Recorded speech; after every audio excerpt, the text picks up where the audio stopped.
Madam, बहुत दुख के साथ कहे के पड़ता कि अपने के पति के हत्या हो चुकल बा और ई रहल उनकर लाश।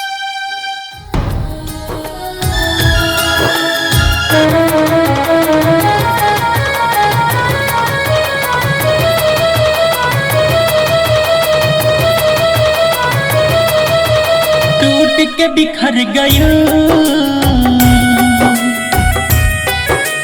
टूट के बिखर गयो, सोचल सारा सपनवा, छोड़ कहवा गइल सुगनवा, छोड़ कहवा गइल सुगनवा,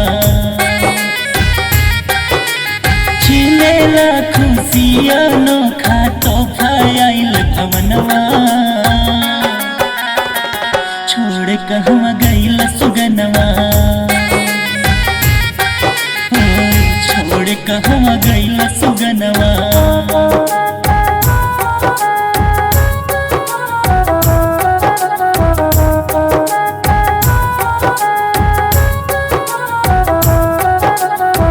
छाती पीट पीट रोवे मेहरी पुका हरावा, बिलख बिलख रोवे लइकन टुवारावा,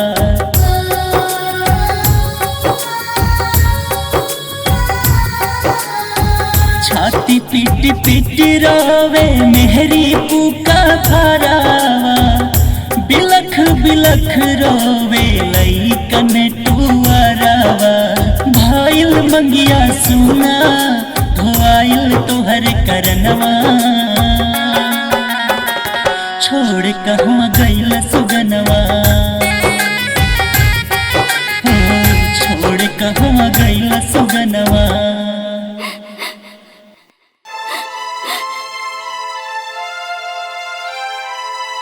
मैडम, रहुआ अपने आप के संभाली। रहुआ के कुछ हो जाए तो दोनों लड़के के देखी। ई घटना के छानबीन जारी बा। ई घटना के पीछे जेकर भी हाथ बा ओकरा के जल्द से जल्द हमनी कानून से सजा दिलाएं। और छानबीन के दौरान हई अपने के पति के रूम से कुछ मिलल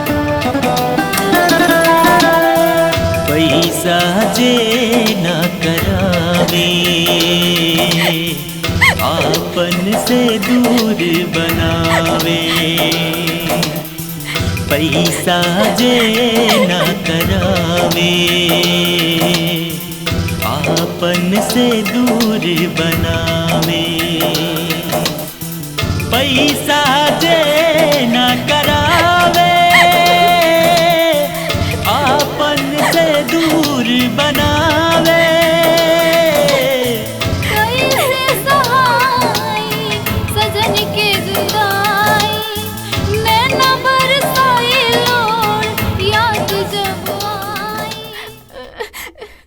सपना